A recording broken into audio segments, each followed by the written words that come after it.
الحمد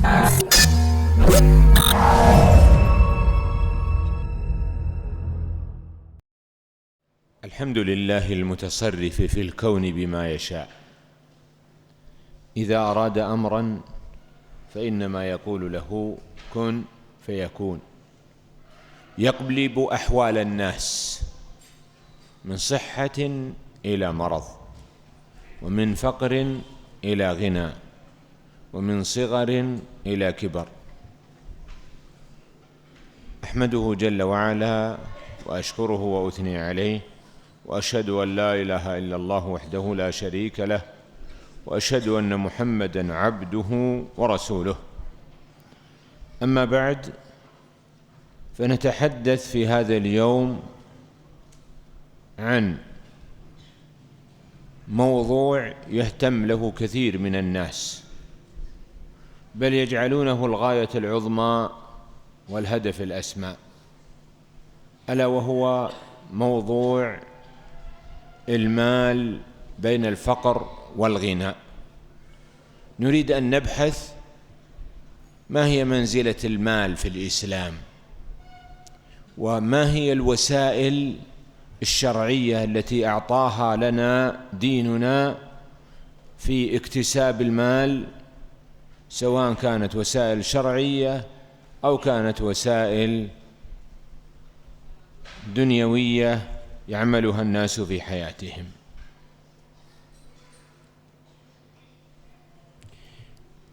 Beliau berkata, segala puji bagi Allah Subhanahu wa Ta'ala yang apabila Allah menginginkan suatu perkara pasti itu akan terjadi.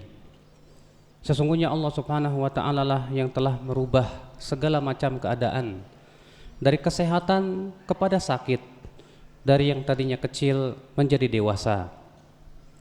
Dan aku memuji Allah Subhanahu wa Ta'ala, dan aku bersaksi bahwa tidak ada ilah yang berhak disembah kecuali Dia, dan bahwasanya Nabi Muhammad adalah hambanya dan rasulnya. Amma ba'd, kata beliau, saya akan berbicara pada kesempatan ini tentang sebuah tema. Ia adalah merupakan sebuah tema yang agung. Tema itu ia berhubungan tentang masalah harta dan kekayaan, dan bagaimana kedudukan harta dan kekayaan tersebut di dalam Islam. Lalu bagaimana wasilah-wasilah yang bisa kita gunakan dalam kehidupan kita, sehingga harta dan kekayaan tersebut menjadi bermanfaat untuk kita. نريد أن نعالج بعض المفاهيم الخاطئة المتعلقة بالمال. أولاً، يظن بعض الناس أن المال هو سبب السعادة، أن المال هو السعادة، وهذا مفهوم خاطئ.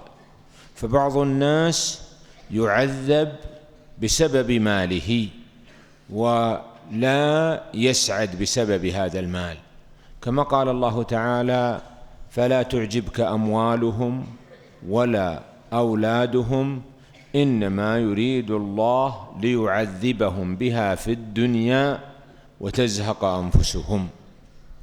ثانياً، بعض الناس يعتقد أن وجود المال هو سبب طول العمر وسبب الخلود في الدنيا، فهذا أيضاً مفهوم خاطئ. قال تعالى: يحسب أن ماله أخلده. كذلك من المفاهيم الخاطئة أن الإنسان يظن أنه سترتفع درجته عند الله أو فوق الخلق بسبب كثرة ماله، وهذا مفهوم خاطئ. فالمنزلة عند الله ليست بكثرة المال، وإنما بالتقوى، كما قال تعالى: إن أكرمكم عند الله أتقاكم، إن أكرمكم عند الله أتقاكم. المفهوم الرابع من المفاهيم الخاطئة المتعلقة بالمال أن بعض الناس يظن أن المال مقصود لذاته وأنه هو الهدف، وهذا ليس بصحيح. المال وسيلة إن استعملت في خير عادت بالخير على الإنسان وعلى غيره، وإن استعملت في الشر عادت بالشر، ولذلك ليس مقصودا لذاته. الأمر الخامس أن المال الحقيقي للإنسان ليس ما ادخره وجعله عنده سواء في البنوك أو خزنه عنده، إنما المال الحقيقي لك يا أيها الإنسان ما أنفقته واستفدت منه. ولذا قال النبي صلى الله عليه وسلم: يقول الإنسان مالي مالي، وهل لك يا ابن آدم من مالك إلا ما أكلت فأفنيت، أو لبست فأبليت أي جعلته يخلق ويتقطع، أو تصدقت فأمضيت. وقال صلى الله عليه وسلم: أيكم ماله أحب إليه من مال وارثه؟ قالوا: كلنا مالنا أحب إلينا من مال وارثنا. فقال النبي صلى الله عليه وسلم: فإن مالك ما أنفقت، وإن مال وارثك ما أبقيت. Kemudian beliau berkata, ya, kita ingin membahas tentang sebuah permasalahan yang berhubungan dengan masalah harta ini. Karena sebagian manusia menyangka bahwasanya harta itu adalah merupakan sebab kebahagiaan dia. Ini jelas pemahaman yang sangat salah sekali. Ya, sebab harta itu terkadang menjadi sebab dia tidak bahagia. Ya, Allah Subhanahu wa taala berfirman, "Innama yuridullahu an yu'adzibahum biha." Sesungguhnya Allah Subhanahu wa taala ingin mengadab ya mereka dengan harta tersebut. Ya, disebabkan karena mereka ya tertipu oleh harta tersebut. Sebagian manusia ya meyakini bahwa sebab sebab panjangnya dia umurnya, demikian pula kekekalan dia di dalam kehidupan dunia adalah hartanya.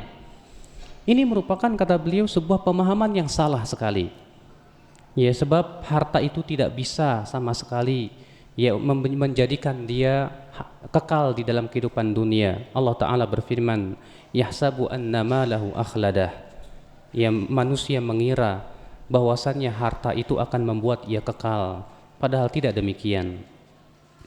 Dan di antara pemahaman-pemahaman yang salah juga, bahwasanya harta itu akan mengangkat derajat dia di sisi Allah Subhanahu wa taala. Padahal ketinggian derajat di sisi Allah Subhanahu wa taala bukanlah sebab hartanya. Ya, ketinggian derajat di sisi Allah tiada lain adalah dengan ketakwaan kepada Allah Subhanahu wa taala. Allah Ta'ala berfirman, "Inna akramakum indallahi atqakum." Sesungguhnya orang yang paling mulia di sisi Allah adalah orang yang paling bertakwa. Sebagian orang lagi ada yang menganggap bahwa harta itu adalah maksud tujuan kehidupannya, seakan-akan itu adalah merupakan tujuan terakhir dari hidupnya. Padahal, kata beliau, harta hanyalah wasilah.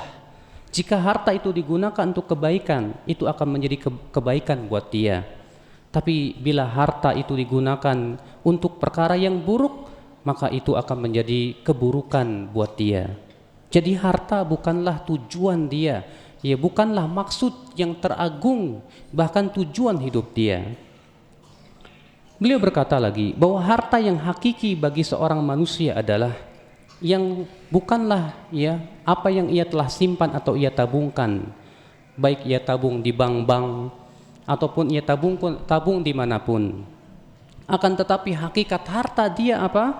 Yaitu yang telah ia infakkan di jalan Allah, dan ia telah mengambil manfaat dia telah mengambil manfaat daripada harta tersebut.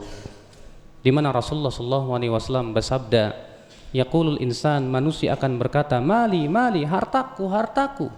Padahal tidak ada untuk dia harta kecuali apa yang telah ia habiskan. Ya, tidak ada harta kecuali apa yang telah ia pakai dan apa yang telah ia sedekahkan. Ya. Demikian pula Rasulullah SAW bersabda, siapa di antara kalian yang hartanya yang paling ia sukai adalah yang akan menjadi milik harta warisannya, ya artinya pewarisnya. Mereka berkata, semua kami ya tidak menyukai itu, wahai Rasulullah. Maka Rasulullah SAW mengatakan bahwa hartamu yang hakiki itu apa? yang kamu infakkan harta tersebut di jalan Allah. Nah, Syekh. هل المال مذموم؟ الجواب أن المال لذاته ليس مذموما وليس شرا محضا، ولذلك قال الله جل وعلا: كتب عليكم إذا حضر أحدكم الموت إن ترك خيرا الوصية للوالدين والأقربين، فسمى هذا المال خيرا. هل يشرع لنا أن نكره المال ونبغضه؟ نقول لا يشرع ذلك، فإن الله عز وجل قال: في وصف المؤمنين: وآتى المال على حبه ذوي القربى الآية، وقال: لن تنالوا البر حتى تنفقوا مما تحبون، فلم يذمهم لكونهم أحبوا المال. وإذن ما هي منزلة هذا المال؟ منزلته أنه محل اختبار وابتلاء للعباد، هل إذا جاءهم المال يطيعون الله فيه، أو إذا جاءهم المال يعصون الله فيه.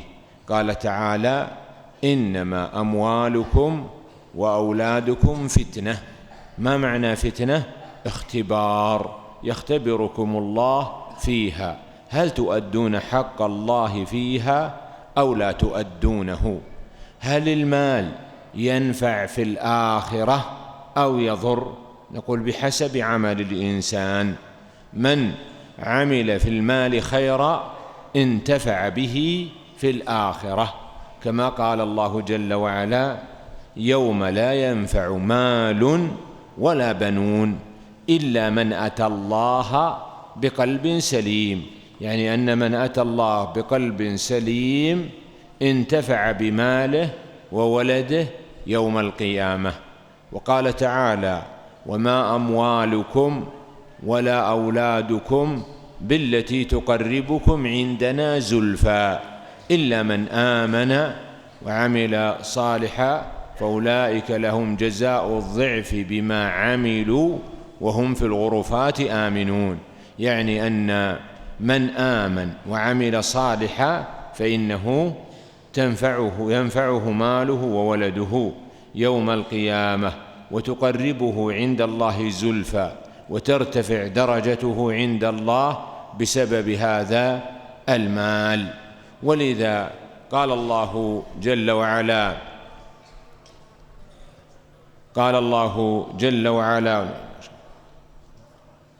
إن سعيكم لشتى، فأما من أعطى واتقى وصدق بالحسنى فسنيسره لليسرى. متى ييسر لليسرى؟ إذا أعطى، وكيف يعطي إلا وعنده مال. ولذا قال النبي صلى الله عليه وسلم: نعم المال الصالح للرجل الصالح. Kemudian beliau berkata, apakah harta itu tercela? Kata beliau, harta itu tidak tercela secara zatnya, juga tidak terpuji. Iya. Oleh karena itu Allah Ta'ala berfirman: kutiba alaikum in taraka khairanil wasiyatu lil walidaini wal aqrabin. Ya, telah diwajibkan atas kalian untuk meninggalkan khairan, yaitu harta. Di sini Allah Subhanahu wa taala menamai harta dengan kata-kata khairan. Di sini Allah Subhanahu wa taala menamai harta tersebut sebagai kata-kata khairan, yaitu baik, ya, kata-kata khairan. Allah juga berfirman: wa atal mala ala hubbihi, di mana ia memberikan harta tersebut dengan kecintaan dia. Demikian Allah berfirman: lan tanalul birra hatta tunfiqu mimma tuhibbun. Kamu tidak akan mencapai kebaikan sampai kalian menginfakkan dari apa yang kalian cintai. Jadi ya, harta itu akan menyebabkan seseorang naik kepada derajat yang tinggi ketika ia betul-betul menggunakan harta tersebut dalam perkara yang baik. Oleh karena itu, kata beliau, harta itu menjadi ujian bagi seorang hamba. Maka apabila harta tersebut digunakan untuk berbuat maksiat kepada Allah Subhanahu wa taala, maka itu menjadi fitnah buat dia. Oleh karena itu Allah berfirman, innama amwalukum wa auladukum fitnah. Ya, sesungguhnya harta dan anak-anak kalian itu adalah fitnah. Apa itu fitnah? Yaitu ikhtibar, ujian. Ya, di mana seseorang diuji dengan hartanya. Apakah kalian melaksanakannya dalam kebaikan? Apakah harta tersebut memberikan manfaat dalam kehidupan akhirat ataukah memberikan mudarat dalam kehidupannya? Maka siapa ya yang menggunakan harta tersebut ya untuk sesuatu yang manfaat untuk kehidupan akhiratnya, berarti ia telah beruntung. Oleh karena itu Allah berfirman, yauma la yanfa'u malu wala banun illa man atallaha biqalbin salim.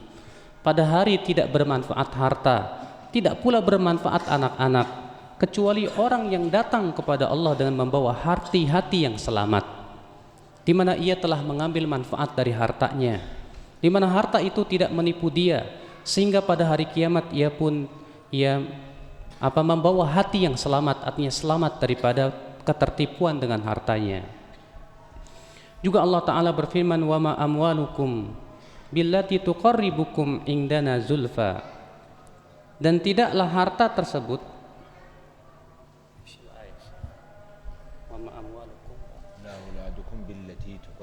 wa ma amwalukum wala auladukum billati tuqarribukum indana zulfa. Tidaklah harta kalian, tidak pula anak-anak kalian, yaitulah yang mendekatkan diri kalian di sisi kami sedekat-dekatnya, kecuali kata Allah orang-orang yang beriman dan beramal soleh. Itulah yang kelak pada hari kiamat, kelak nanti pada harta tersebut akan bermanfaat. Itu yang akan bermanfaat bagi mereka. Itulah yang akan mendekatkan kepada Allah sedekat-dekatnya, disebabkan oleh harta tersebut yang ia manfaatkan dengan semanfaat-manfaatnya. Oleh karena itulah Allah Subhanahu wa taala berfirman, inna sa'yakum lasyatta fa amma man a'ta wattaqa wa saddaqa bil husna fasanuyassiruhu lil yusra.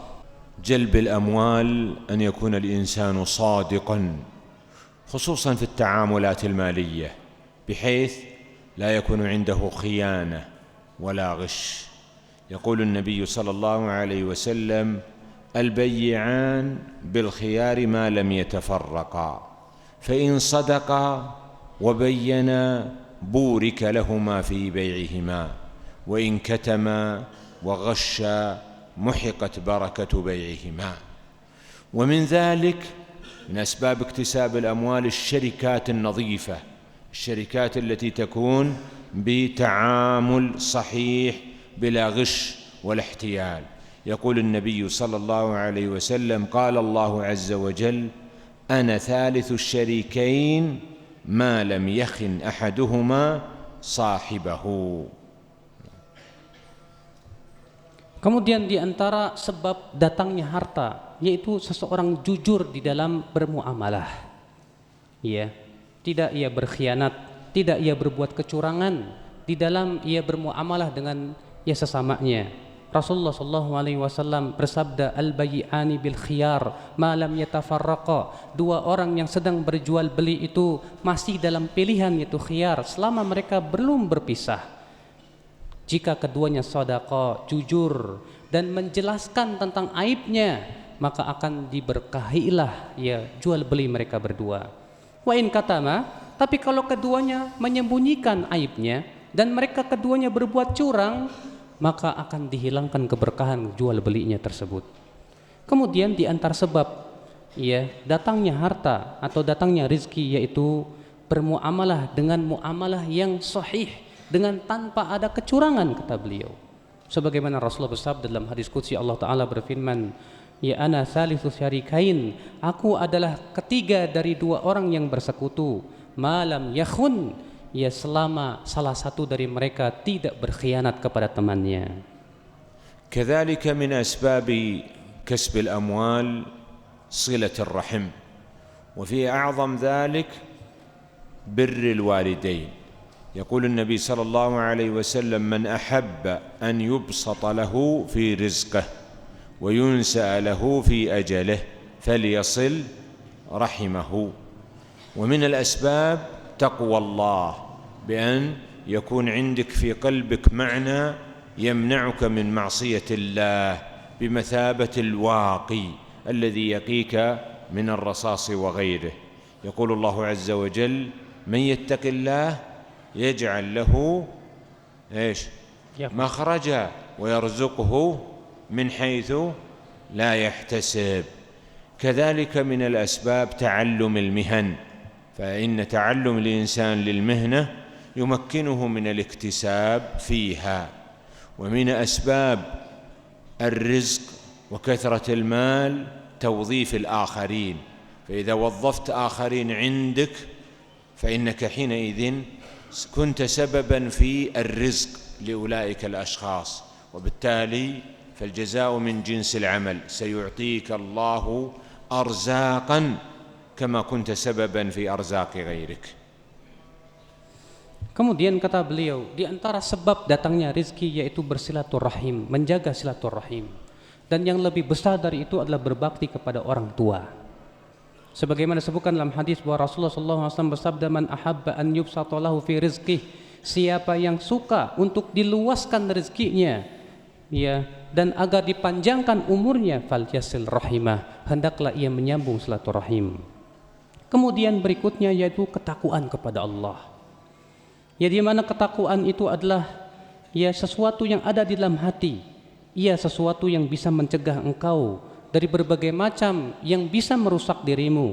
Ya, bagaikan sesuatu yang bisa bagaikan baju besi yang bisa menahan diri kamu dari peluru-peluru. Allah Ta'ala berfirman, wa may yattaqillaha yaj'al lahu makhraja wa yarzuqhu min haitsu la yahtasib. Barang siapa yang bertakwa kepada Allah, maka Allah akan berikan jalan keluar dan Allah akan berikan rezeki dari arah yang tidak disangka-sangka. Kemudian di antara sebabnya juga yaitu mempelajari ya keahlian, kecakapan ya di dalam sebuah pekerjaan. Sebab dengan keahlian tersebut itu akan menyebabkan dia bisa untuk mencari rezeki. Di antaranya juga yaitu memperkerjakan orang lain. Ya, karena kalau kita memperkerjakan orang lain berarti kita sudah menjadi sebab dia diberikan oleh Allah rezeki. Dan tentunya al-jaza' min jinsil amal, bahwasanya balasan itu disesuaikan dengan amalan. Kalau kita menyebabkan orang atau kita memperkerjakan orang dengan sebab kita Allah berikan rezeki kepada dia, maka Allah pun akan berikan rezeki kepada kita. Man yattaqillah yaj'al lahu makhraja wa yarzuqhu min haitsu la yahtasib. Allah صادق لا يكذب، والله قادر، وبالتالي لن يخلف وعده. Kata beliau, Allah Ta'ala berfirman, may yattaqillah yaj'al lahu makhraja. Siapa yang bertakwa kepada Allah, Allah akan berikan jalan keluar dan Allah akan berikan rezeki dari arah yang tidak disangka-sangka. Ingat kata beliau, Allah jujur tak pernah berdusta.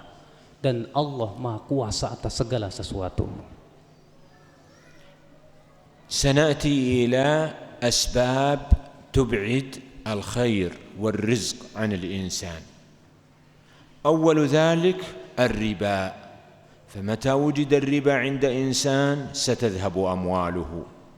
كيف ستذهب أمواله؟ لن ينتفع بها، وإن كانت أرصدته كبيرة لكنه لا ينتفع بهذا المال. قال تعالى يمحق الله الربا.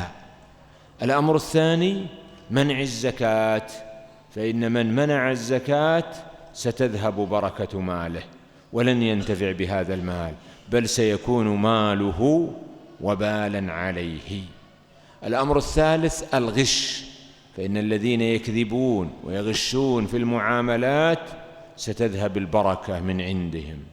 الأمر الرابع ظلم الآخرين واستيلاء الإنسان على أموالهم بغير وجه حق، فإن الظلم من أسباب محق البركة. ولذا قال النبي صلى الله عليه وسلم واتق دعوة المظلوم فإنه ليس بينها وبين الله حجاب. والمال الحرام من أسباب عدم إجابة الدعاء. كذلك من موانع الرزق الإسراف والتبذير، فإن من بذر في ماله وأسرف ستذهب بركة المال ولن يتمكن من الانتفاع به. كذلك من الأسباب سوء التعامل مع الفقراء، فإن سوء تعامل الإنسان مع الفقراء يجعل ماله يذهب ولن يتمكن من الانتفاع بماله. Kemudian kata beliau, sekarang kita akan menyebutkan sebab-sebab hilangnya harta dan keberkahannya. Yang pertama itu riba. Kapan engkau melakukan riba dan memakannya, maka harta kamu pasti akan hilang. Bagaimana hilang? Artinya harta itu tidak akan bermanfaat. Walaupun bunganya banyak, walaupun besar, akan tetapi itu akan menghilangkannya. Karena Allah berfirman, yamhaqullahu riba. Allah akan hilangkan, ya Allah akan hancurkan riba. Yang kedua yaitu mencegah zakat. Dia tidak mau membayar zakat. Orang yang tidak membayar zakat maka akan hilanglah keberkahan hartanya. Bahkan hartanya akan menjadi wabal, akan menjadi kebinasaan buat dia. Yang ketiga yaitu ghish, yaitu kecurangan. Orang-orang yang berdusta, tidak jujur, maka akan hilanglah keberkahan hartanya tersebut. Kemudian yang keempat yaitu menzalimi orang lain. Ia mengambil harta dengan tanpa hak. Kenapa? Karena kezaliman itu sebab hilangnya keberkahan. Ya Rasulullah SAW bersabda, wattaqi da'watal mazlum. Ya hati-hati kamu dari doanya orang-orang yang dizalimi itu. Karena tidak ada di antara doa orang yang dizalimi dengan Allah Subhanahu wa taala hijab, tidak ada penghalang. Artinya langsung diijabah oleh Allah Subhanahu wa taala. Dan harta yang haram itu kata beliau merupakan sebab ya seseorang tidak diijabah doanya. Kemudian yang kelima adalah yaitu mubadzir, berlebih-lebihan. Mubadzir dia, ya. Dan itu bisa menghilangkan keberkahan harta kata beliau. Kemudian yang keenam yaitu buruknya muamalah kita kepada orang-orang fakir miskin. Di mana kita tidak mau memperhatikan mereka, maka itu pun bisa menyebabkan harta seorang hamba akan hilang dan binasa. يقول الله عز وجل وأما اليتيم فلا تقهر. Allah Ta'ala berfirman, wa ammal yatima fala taqhar. Adapun anak yatim jangan kamu bentak dia. من الأمور العظيمة أن يحذر الإنسان أن يبيع دينه بشيء من الدنيا. يقال له إذا كنت على عقيدة مخالفة أعطيناك المال، فيبيع دينه من أجل الدنيا، فيتبع بعض الفرق الضالة من أجل الدنيا. قال تعالى الذين يشرون الحياة الدنيا بالآخرة فلا يخفف عنهم العذاب ولا هم ينظرون. Kemudian kata beliau, di antara perkara yang agung sekali, seseorang menjual agamanya hanya karena ingin mendapatkan kehidupan dunia. Di mana ada orang berkata kepada dia, mengiming-iming ya tentang sebuah pemikiran. Lalu kemudian ia jual dunia agamanya. Ia ikuti pemikiran-pemikiran yang sesat tersebut hanya untuk mendapatkan sedikit daripada kehidupan dunia. Alladzina yashrunal hayatad dunya, yaitu orang-orang yang menjual kehidupan dunia. Alladzina yashrunal hayatad dunya bil akhirah fala yukhaffafu anhumul adzab wa lahum yunzarun. Yaitu orang-orang yang menjual kehidupan dunianya dengan kehidupan akhirat. Ia jual akhiratnya demi untuk mendapatkan dunia. Maka Allah tidak akan memberikan keringanan buat mereka azab dan tidak akan pernah ditangguhkan azab buat mereka. إذا أنعم الله عليك بمال ولو كان يسيرا فعليك أن تشكر الله، فإن شكر الله عبادة عظيمة النفع، ومن شكر الله فإن الله سيزيده، لئن شكرتم لأزيدنكم. وشكر الله يكون بثلاثة أمور. أولها الاعتراف بالقلب أن هذه النعمة من عند الله جل وعلا، فيعترف الإنسان بقلبه أنها من عند الله. والثاني أن يتحدث بهذه النعم ناسبا هذه النعمة لله، لا على سبيل الافتخار ورفع درجة الإنسان على غيره، وإنما على سبيل التحدث بنعمة الله كما قال تعالى وأما بنعمة ربك فحدث. والثالث أن تستعمل هذه النعم وهذه الأموال التي تكتسبها في طاعة الله جل وعلا. Kemudian beliau menyebutkan tentang bagaimana kita mensyukuri, ya, bersyukur kepada Allah dengan harta yang Allah berikan kepada kita. Karena kata beliau, bersyukur kepada Allah adalah ibadah yang agung, agung sekali manfaatnya. Dan bersyukur kepada Allah Subhanahu wa taala itu harus dengan 3 perkara. Yang pertama yaitu al-i'tiraf bil qalb, yaitu pengakuan dengan hati bahwasanya nikmat itu betul-betul dari sisi Allah Subhanahu wa taala. Yang kedua yaitu membicarakannya kepada manusia. Bukan kita hendak berbangga-bangga, bukan kita ingin berpongah-pongah, akan tetapi ini sebatas mengamalkan firman Allah taala, wa amma bi ni'mati rabbika fahaddits. Adapun dengan nikmat Rabbmu maka ceritakanlah. Adapun yang ketiga kata beliau, yaitu kamu gunakan nikmat ini untuk mentaati Allah Subhanahu wa taala. الموضوع الأخير الذي نتحدث عنه هذا اليوم كيف نتصرف عند وجود خسارة مالية. الخسارة المالية ممكنة على كل إنسان، وقد أخبر الله أن هذه المصائب ومنها الخسارة المالية بأسباب من قبل العبد، إما لكونه قصر في طاعة الله أو لكونه عصى الله، كما قال تعالى وما أصابكم من مصيبة فبما كسبت أيديكم ويعفو عن كثير. لكن يمكن أن تكون هذه الخسارة المالية من مصلحتك، وأن الله عز وجل قد أبعد عنك أمورا أعظم بهذه الخسارة المالية، فقد يزداد مالك ويقسو قلبك، أو يزداد مالك وتستعمله في حرام، فأراد أن يلين قلبك وأن يذكرك بأن المال كما أتى قد يعود. ثم بهذه الخسارة المالية تعود إلى الله وتذله سبحانه وتعالى، وعودك إلى الله أفضل من استمرارك في طريق الغي ولو كان عندك مال. والله الذي أعطاك هو الذي أعطاك المال. كنت بالأمس بدون مال واليوم أصبحت بمال، فإذا جاءتك الخسارة عدت إلى طريقتك السابقة فلا تجزع. ثم إذا خسرت مالك فلا تزيد إلى المصيبة مصيبة أخرى بالغم والهم والقلق، لا، اجعلها مصيبة واحدة الخسارة المالية. وبالتالي إذا حصل عندك غم فقل يا نفس لماذا تكدرين علي الحياة؟ غيري عاش وهو أقل مني مالا وأكثر مني سعادة. كيف نتصرف عند وجود الخسارة المالية؟ هناك 4 طرق. أول شيء ترجم هذه بعدين نعود إلى. Kemudian kata beliau, bagaimana kalau terjadi kerugian di dalam harta kita, di dalam usaha kita? Di sana tentu ada sebab-sebab kenapa kita menjadi rugi harta kita tersebut. Bisa jadi kita karena kurangnya mentaati Allah, atau karena kita suka memaksiati Allah Subhanahu wa taala. Allah taala berfirman, "Wa ma asabakum min musibatin fabima kasabat aydikum." Tidak ada satupun musibah yang menimpa kalian kecuali disebabkan perbuatan kalian.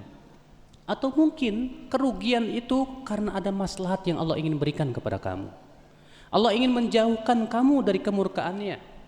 Karena harta kamu semakin bertambah, hatimu semakin keras. Maka Allah ingin supaya hatimu menjadi lembut dengan diberikan kepada kamu yaitu kerugian dan kebangkrutan terhadap harta kamu. Sehingga kata beliau, ketika seorang hamba diberikan oleh Allah Subhanahu wa taala kekurangan harta, barangkali kembali kepada Allah Subhanahu wa taala. Kembalinya dia kepada Allah saja itu lebih utama daripada ia tenggelam dalam kesesatan walaupun dia punya harta. Allah yang memberikan kepada kamu harta. Dahulu kamu tanpa harta. Maka apabila telah datang kerugian pada hartamu, jangan kamu tambah lagi dengan musibah yang lainnya. Apa itu? Kesedihan yang tak ada henti-hentinya, kegundah gulanaan. Katakan kepada jiwamu, hai diriku, kenapa kamu harus bersedih? Kenapa kamu harus menambah penderitaan hidupmu itu? Ya sudahlah, kerugian itulah biarlah kerugian. Jangan ditambah lagi dengan musibah ya berupa kesedihan yang terus-menerus menimpa diri kita. Lihat dia, orang itu hartanya lebih sedikit dari kamu, tapi ia lebih berbahagia daripada kamu. كيف نتعامل مع الخسارة المالية؟ عندنا 4 طرق. أولها الصبر، فلا تجزع من هذه الخسارة المالية، بل اصبر واحتسب الأجر عند الله، والله يقول إنما يوفى الصابرون أجرهم بغير حساب، وقال ولنبلونكم بشيء من الخوف والجوع ونقص من الأموال والأنفس والثمرات وبشر الصابرين الذين إذا أصابتهم مصيبة قالوا إنا لله وإنا إليه راجعون أولئك عليهم صلوات من ربهم ورحمة وأولئك هم المهتدون.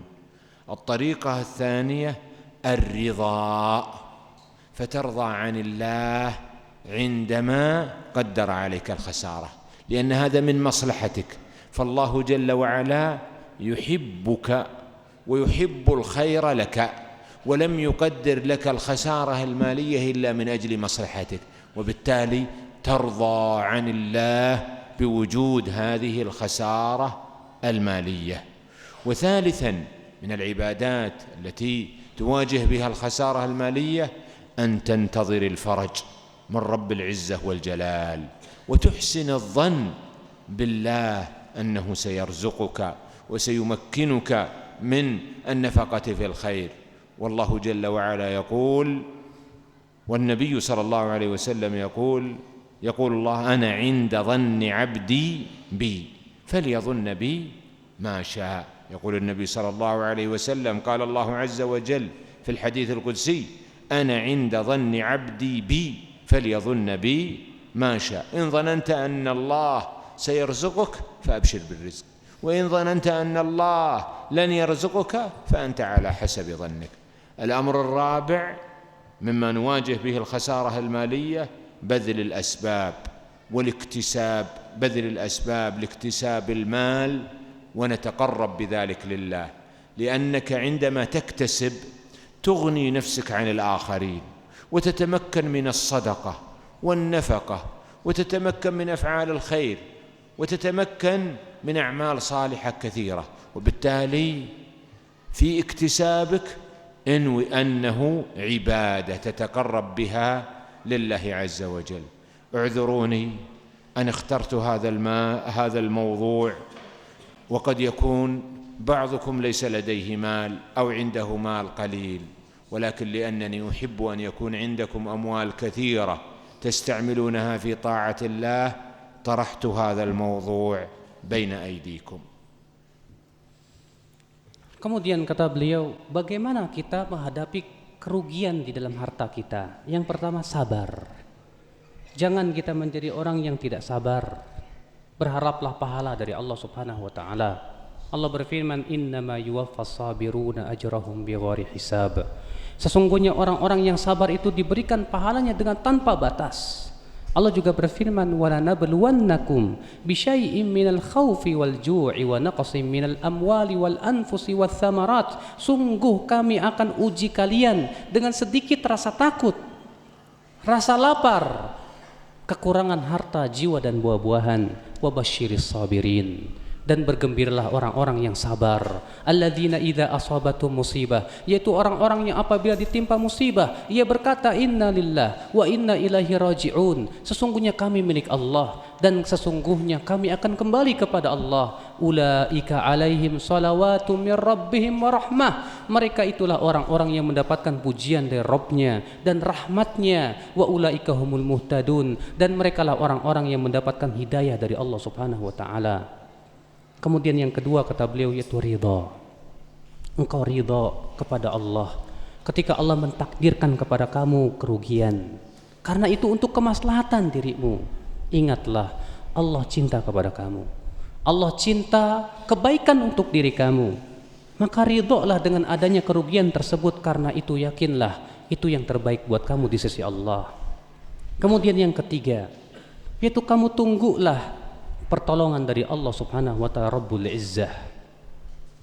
Karena ya, siapa saja yang memohon pertolongan kepada Allah dan menunggunya hanya kepada Allah, pasti Allah akan berikan kekuatan kepada dia. Allah Ta'ala berfirman dalam hadis qudsi, Rasulullah sabda, Allah Ta'ala berfirman, ana inda dhanni abdi bi, aku mengikuti persangkaan hambaku kepada diriku. Ya, falyadhunna bima syaa, hendaklah ia bersangka kepadaku sesuai dengan apa yang dia mau. Artinya hendaknya kita berbaik sangka kepada Allah Subhanahu wa taala. Jika kamu yakin kepada Allah bahwa Allah pasti memberikan kepada kamu rezeki, Allah akan mengikuti persangkaan kamu. Kalau kamu yakin bahwa Allah akan memberikan kepada kamu jalan keluar dalam kehidupanmu yang susah, dalam kerugianmu, yakinlah Allah akan mengikuti ya daripada persangkaanmu. Kemudian yang berikutnya kata beliau, yaitu kita berusaha untuk melaksanakan segala macam sebab, dan kita terus bekerja dan berusaha untuk menghadapi ya keadaan-keadaan seperti tersebut, dan jadikan itu sebagai taqarrub kita kepada Allah Subhanahu wa taala. Jadikan itu sebagai wasilah untuk mendekatkan diri kita kepada Allah Subhanahu wa taala. Ya, karena dengan kita bekerja, kita bisa mendapatkan harta, kita pun bisa bersedekah, kita pun bisa melakukan berbagai macam kebaikan-kebaikan. Ya, bahkan itu menjadi sebuah ibadah di sisi Allah Subhanahu wa taala. Mohon maaf kata beliau, saya ingin berbicara tentang tema ini. Mungkin di antara kalian ada yang tidak punya harta. Mungkin di antara kalian ada yang tidak punya pekerjaan, tapi saya ingin kalian tuh punya harta yang banyak, supaya kalian bisa mendapatkan banyak kebaikan dengan sedekah dan yang lainnya. أمران، الأول إذا فاتك شيء من المال فاذكر أن نعم الله عليك أكثر. نعمة الصحة قيمتها أعلى من قيمة المال بكثير، وكم من إنسان يتمنى أن تزول أمواله كلها مقابل أن يزول منه مرض أصيب به. والأمر الثاني أذكركم بقول النبي صلى الله عليه وسلم: عجبا لأمر المؤمن إن أمره كله له خير وليس ذلك إلا للمؤمن، إن أصابته ضراء صبر فكان خيرا له، وإن أصابته سراء شكر فكان خيرا له. أسأل الله عز وجل أن يسبغ عليكم نعمه، وأن يدر عليكم رزقه، وأن يوالي عليكم الخيرات، وأن يتابع عليكم الفضائل، كما أسأله جل وعلا أن يملأ قلوبكم من السرور والطمأنينة والإيمان والتقوى. هذا والله أعلم، وصلى الله على نبينا محمد وعلى آله وصحبه أجمعين. Kemudian kata beliau, ada dua perkara. Apabila engkau ditimpa kerugian itu, ingatlah dua perkara ini, yaitu nikmat sehat walafiat. Iya, berapa banyak orang kaya yang dia berharap sekali untuk mendapatkan kesehatan walaupun dia harus menghabiskan harta yang begitu sangat banyak sekali. Oleh karena itu Nabi SAW bersabda, ajaban li amril mu'min, sungguh mengagumkan seorang mukmin itu. Inna amrahu kullahu khair, sesungguhnya urusannya semua baik. In asabatu sarra syakar, apabila ditimpa kesenangan ia bersyukur. Fakana khairallah, itu menjadi kebaikan buat dia. Wa in asabatu dharra sabar, apabila ia ditimpa kesusahan ia bersabar. Fakana khairullah, maka itu menjadi kebaikan buat dia. Itu tidak akan terjadi kecuali kepada seorang mukmin. Aku mohon kepada Allah supaya Allah memberikan kepada kalian rezekinya, dan agar Allah memelanggengkan untuk kalian kenikmatannya, dan agar Allah memenuhi hati-hati kalian dengan kebahagiaan, dengan keimanan, dengan ketakwaan kepada Allah Subhanahu wa taala. Ya, dan agar Allah Subhanahu wa taala memberikan kepada kita kekuatan untuk terus istiqomah di jalannya. قولوا آمين. اللهم صل على نبينا محمد صلى الله عليه وسلم. فرحنا بلقائكم. أسأل الله لكم التوفيق. مع السلامة. Beliau sangat gembira sekali dengan pertemuan ini dengan antum semuanya, dan kita mohon kepada Allah taufik dan selamat ia bertemu kembali, selamat jalan kata beliau.